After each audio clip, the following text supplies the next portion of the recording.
What a unique opportunity we have today. Two authors, Camille Sweeney.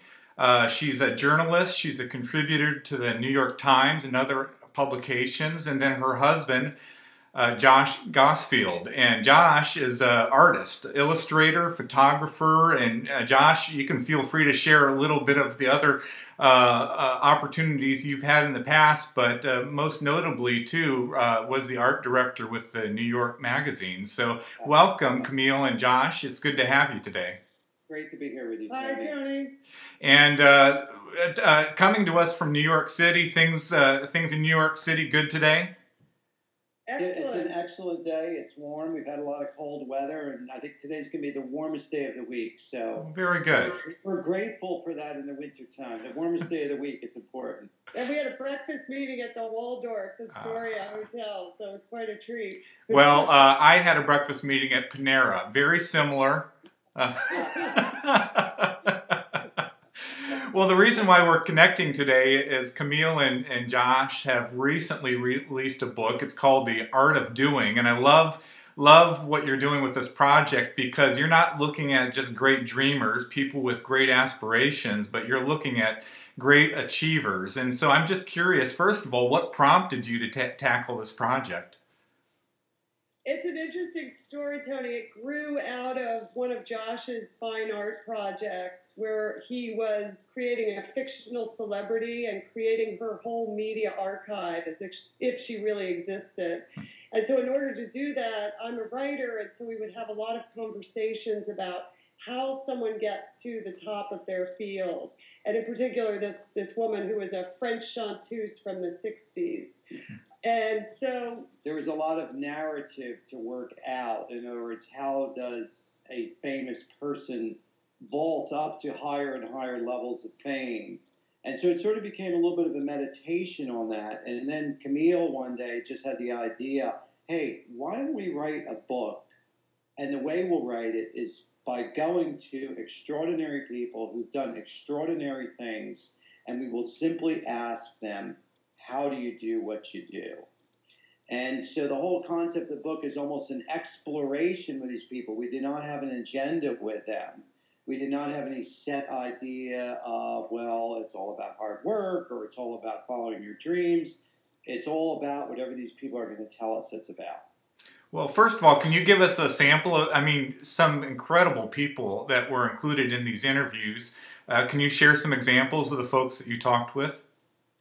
We spoke with, our criteria for these people was everybody not only excelling in their field, but also transforming it into an art form. So we spoke with Alec Baldwin, who was a star of 30 Rock, about how to be funny on TV. We spoke with Cesar Millan, the dog whisperer. We spoke with Philippe Petit, who crossed the World Trade Towers on a high wire. We spoke with a civil rights activist lawyer in L.A., Connie Rice. We spoke to Yogi Berra, the great Yankees catcher, Martina Navratilova, the great tennis icon, Anna Netrebko, who's probably the biggest superstar in opera at the moment. And then we talked to other people who may not be so well known, but are at the top of their field. Aaron Gruwell, who is an incredibly inspiring teacher who completely turned around a class of disadvantaged students to the point where they actually ended up writing this bestseller in expressing everything they had to say about their lives, called the Freedom Writers Journal. Diary. The Freedom Writers Diary. The best-selling author of Freakonomics. A teenage girl, an Australian, who circumnavigated the globe on her own. So the idea at is 16. The idea is really as much as we could in a book that's not an encyclopedia. We wanted to capture as much of the human endeavor as possible.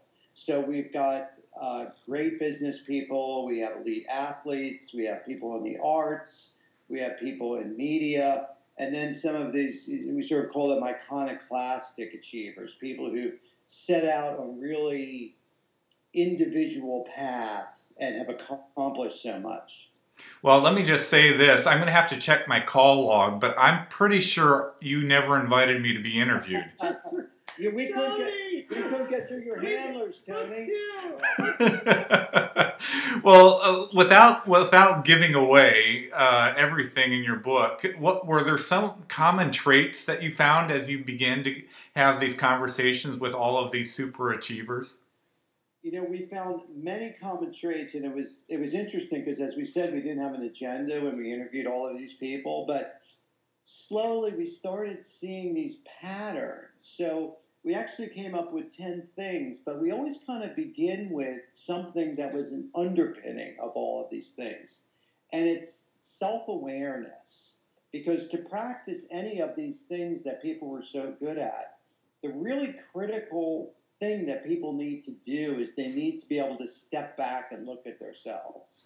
I mean, classically, you know, anybody, no matter how successful they are, they're going to fail just like anybody else. But it's what they do with that failure that we saw distinguishes these super achievers from everybody else.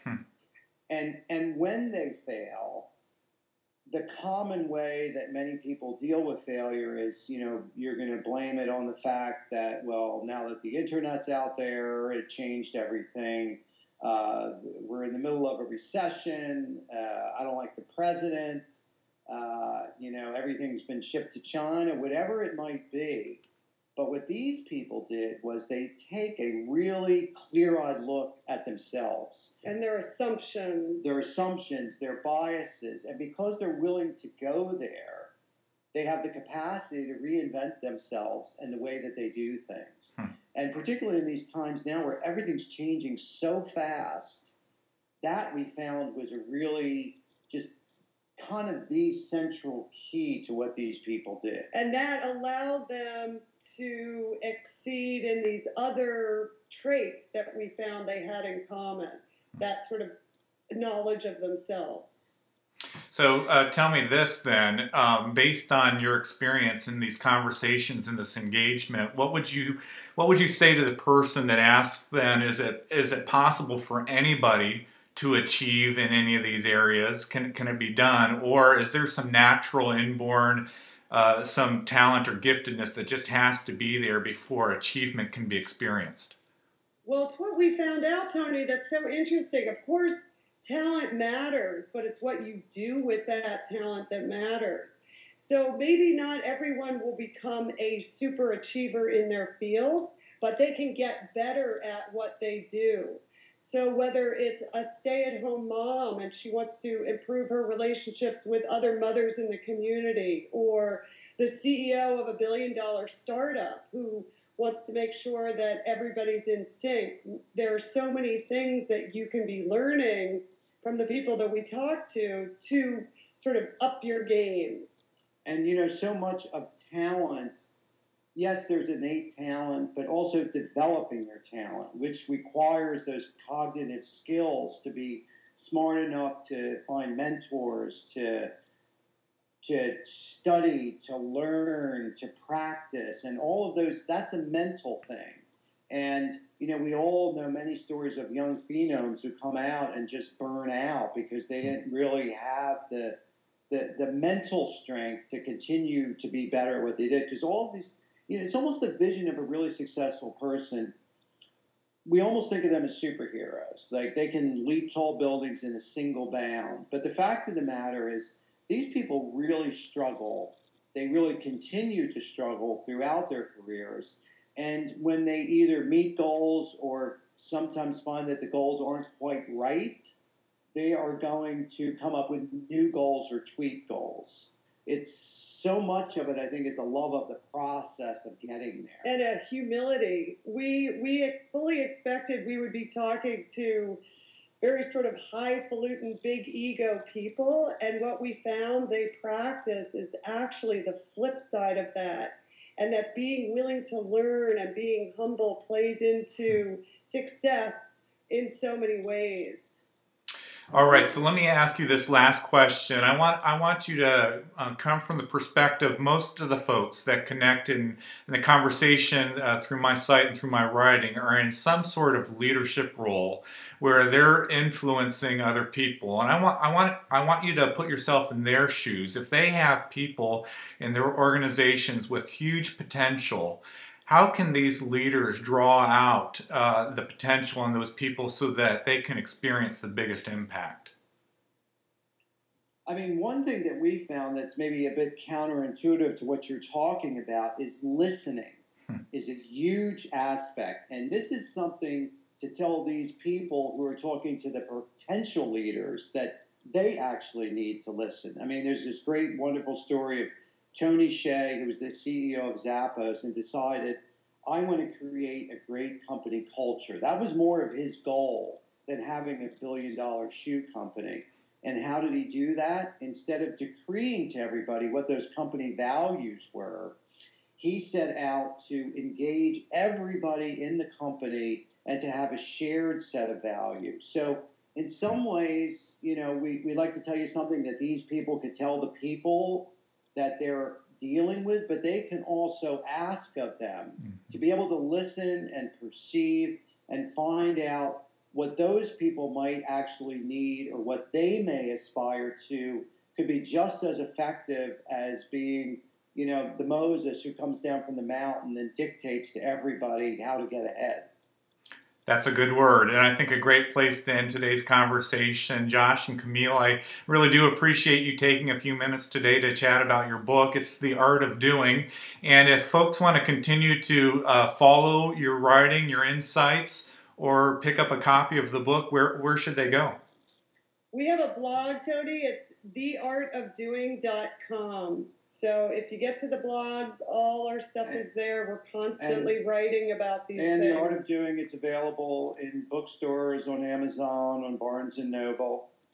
And the full title is The Art of Doing, How Superachievers Do What They Do and How They Do It So Well. Very good. All right. Thank you again. It was a pleasure talking with you today. Thanks, Tony. For us too, Tony.